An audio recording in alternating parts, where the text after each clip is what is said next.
El Fondo Monetario Internacional fue diseñado en 1944 a fin de garantizar la estabilidad del sistema monetario internacional después de la Segunda Guerra Mundial.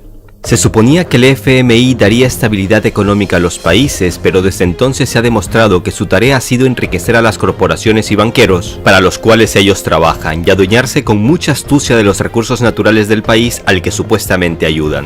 A finales de la década de 1980, un país europeo logró pagar su multimillonaria deuda al FMI y a otros prestamistas occidentales. Como resultado, su líder fue juzgado en dudosas condiciones y fusilado junto a su esposa. Tras haber pagado todos los préstamos y haberse instaurado el salvador capitalismo, en la actualidad la deuda de esta nación supera los 100.000 millones de dólares. Y es uno de los países más pobres del bloque europeo, eso sin contar cómo las corporaciones extranjeras han estado saqueando todos sus recursos. En el mundo de los créditos existe una regla no escrita. Los banqueros la conocen perfectamente. Es mejor si tu cliente no puede pagar el crédito en los plazos y fechas establecidos, ya que en este caso el banquero o el prestamista tienen derecho a quedarse con la garantía. Y la garantía es, digamos, mucho más sabrosa que ese dinero con porcentaje que puede recibir si el deudor paga el crédito según estaba establecido.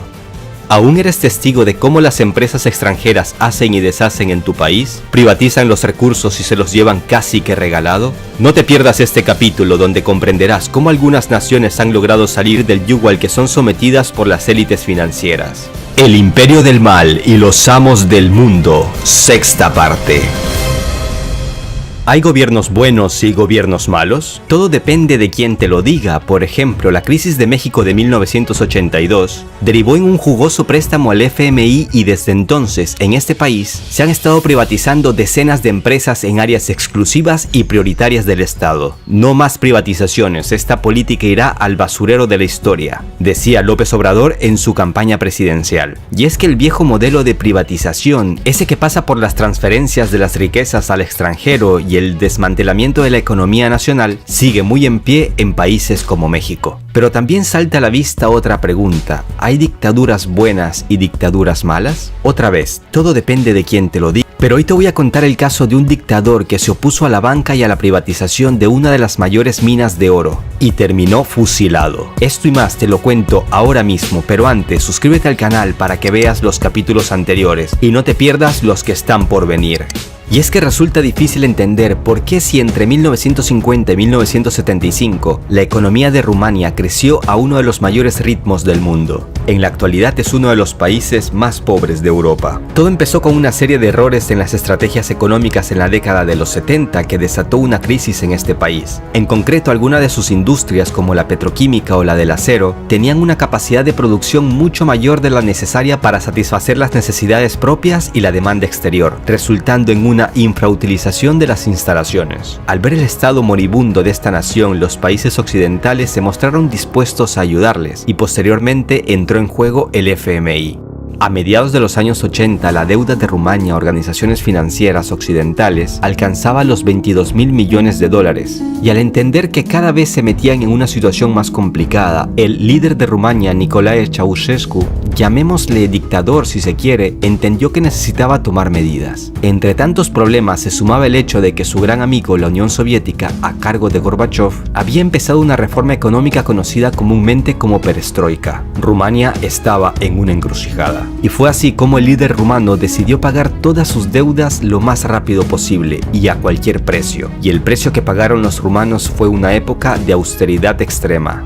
Debido a que la producción agrícola e industrial del país se exportaba en su gran mayoría, el resultado fue la escasez de comida, energía y medicamentos, que provocó que la vida diaria de muchos rumanos fuera una lucha por la supervivencia. En todo el país se llevó a cabo un sistema alimentario de tarjetas. La norma por mes era 5 huevos, 2 libras de azúcar, media libra de mantequilla. El pan y las patatas también fueron reducidos en la dieta, las cuales también se exportaban.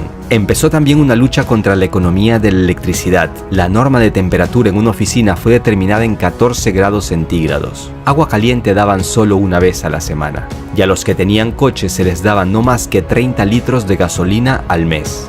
Pero estas medidas de austeridad extrema dieron sus frutos en un corto periodo, ya que el país empezó a pagar su deuda externa a una velocidad inesperada, y a Occidente esto no le gustó. Fue entonces como Estados Unidos empezó a cambiarle las reglas del juego en el comercio exterior. Y aunque desde el FMI decían que Rumania era un montón de basura, lo cierto es que en estos años este país era para ellos una máquina de ganar dinero. En mayo de 1989 Rumania pudo pagar por completo los 22.000 millones de dólares que tenían como deuda. En teoría los prestamistas debían estar contentos, pero no. En el mundo de los créditos existe una regla no escrita. Los banqueros la conocen perfectamente. Es mejor si tu cliente no puede pagar el crédito en los plazos y fechas establecidos, ya que en este caso el banquero o el prestamista tienen derecho a quedarse con la garantía, y la garantía es, digamos, mucho más sabrosa que ese dinero con porcentaje que puede recibir si el deudor paga el crédito según estaba establecido.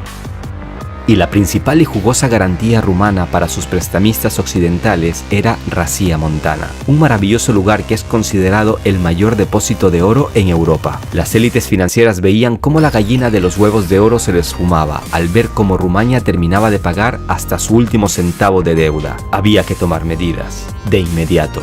No te vayas, que ahora viene el desenlace de esta triste historia. Todos los detalles de la muerte de uno de los últimos dictadores de Europa todavía permanecen en secreto. La revolución rumana se inició en diciembre de 1989 con una serie de conflictos y enfrentamientos que en tan pocos días llevaron a Ceausescu a refugiarse a las afueras de la capital junto a su esposa. Pero en el coche en el que iban de repente se acabó la gasolina y en ese momento fue detenido. Posteriormente hubo un juicio en dudosas condiciones que apenas duró 3 horas. Y aunque las acusaciones no eran tan convincentes, se le condenó a muerte junto a su esposa. Fueron fusilados durante una fría Navidad el 25 de diciembre de 1989. Solo te dejo un dato, fue acusado de un genocidio de 60.000 personas, pero lo cierto es que esta cifra se había exagerado hasta 600 veces por motivos propagandísticos. La gran diferencia entre 100 muertos y 60.000 es evidente.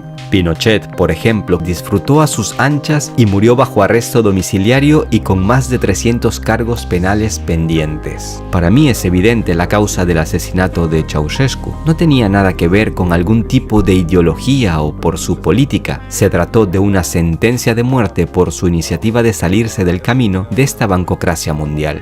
En la actualidad, Rumania es uno de los países más pobres de Europa y su deuda supera los 100.000 millones de dólares. El capitalismo ha triunfado en este país y los corruptos que llegan al poder han llenado sus bolsillos hasta la saciedad. Se puede afirmar que Rumania se ha quedado por mucho tiempo, si es que no es para siempre, en una deuda que la mantendrá sumida en la pobreza y en problemas financieros. Pero, ¿en serio no hay manera de plantarle cara al sistema financiero mundial? Parece que sí lo hay, y un gran ejemplo es un pequeño país vecino de Rumania, Hungría. Te cuento en pocas palabras lo que ha hecho este país para que te sirva de ejemplo. No te vayas, que como siempre lo más interesante queda para el final. Hungría en el 2008 entró en una crisis de la que no veía otra salida más que endeudarse con el FMI y recibió un enorme crédito, pero claro, con una serie de condiciones que no beneficiaban directamente a su pueblo. 2 años más tarde, la economía del país prácticamente estaba en manos de corporaciones extranjeras. El 60-70% del PIB era producido por empresas que estaban regidas por capital extranjero, en su totalidad o casi por completo. El 80% del sector bancario de Hungría pertenecía al capital extranjero. Y si hasta hace poco Hungría era un país agrario, tras la crisis empezó a depender de la importación de productos alimenticios. Pero esto empezó a cambiar cuando Viktor Orbán llegó al poder. Una de las primeras medidas fue quitarle autonomía al Banco Central, algo que no agradó mucho a la élite financiera mundial. Hungría rechazó tomar nuevos créditos y empezó a orientarse en los recursos nacionales para levantar al país. Y entonces entendió que su país puede zafarse de los fuertes abrazos occidentales a los que estaba sometido si miraba hacia otro lado, hacia Rusia. Desde que este hombre llegó al poder, ha exhibido su amistad con Putin mientras recibe críticas desde el seno de la Unión Europea. Pero las críticas es lo que menos importa si sabes que vas por el buen camino. En 2013, Hungría hace lo inesperado. Cierra la oficina del FMI en Budapest. Teniendo en cuenta que el acuerdo financiero con el FMI está a punto de ser completado, hemos llegado a la conclusión de que no es necesario mantener la oficina de representación residente del fondo en Budapest, señalaba el director del Banco Central de Hungría.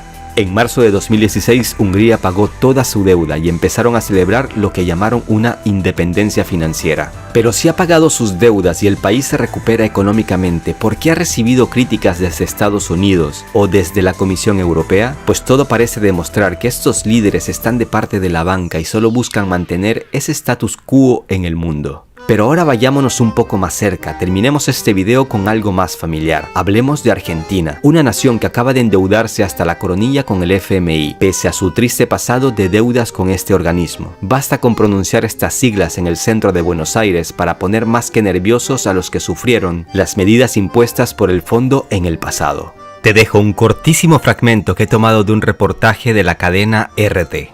Estamos hablando de un Fondo Monetario Internacional muy distinto al que conocimos hace 20 años. El fondo ha aprendido de las lecciones del pasado, así como todos lo hemos hecho, y es un fondo muy distinto. ¿Realmente el FMI cambió? Bueno, era un banco y sigue siendo un banco. Y su objetivo sigue siendo el mismo, dar dinero a cambio de recibir más dinero. Entonces, ¿tiene motivos Argentina para preocuparse? Las 5 veces que el FMI acudió al rescate de Argentina desde los años 50, las recetas del organismo fracasaron y el destino del dinero prestado fue por lo menos incierto. En el año 58, el acuerdo con el FMI desembocó en una fuerte devaluación y caída del PIB. En los 70, el régimen militar recibió otro préstamo que se tradujo en hiperinflación desbocada. Y en 2001, durante una fuerte crisis económica, Argentina volvió a acudir al fondo. ¿Recuerdan cómo acabó? Los argentinos seguro que sí. Más crisis, más inflación, más pobreza, más descontento social y el tristemente famoso corralito. Tal vez es que las recetas del FMI no funcionaron en Argentina por culpa de los gobiernos que las aplicaron, pero en el resto del mundo, con otros gobiernos, sí funcionan. Podría ser, pero no parece, porque la lista de países donde las recetas del FMI fracasaron es larga, muy larga. Y no lo digo yo, lo reconoce el propio FMI. Por ejemplo, en uno de sus recientes informes califican de fracaso sus propias recetas aplicadas en Grecia. Recientemente felicitaron a Portugal por aplicar medidas económicas diferentes a las que ellos les habían propuesto y en el colmo de los colmos, en un artículo de 2016, 4 funcionarios del FMI afirmaron que las políticas neoliberales son ineficaces y aumentan la desigualdad. Algo así como si el Vaticano publicara una encíclica dudando de la existencia de Dios. Entonces, ¿por qué temer al mismo organismo que te sumió en una grave crisis cada vez que acudió a rescatarte? ¿Por qué temer a una entidad con un historial de fracasos en todo el planeta? ¿Por qué temer a quien ya no cree en sus propias recetas? Total, que siempre funcionará mal y que funcionará mal en todas partes no implica que ahora vaya a ocurrir lo mismo, ¿no?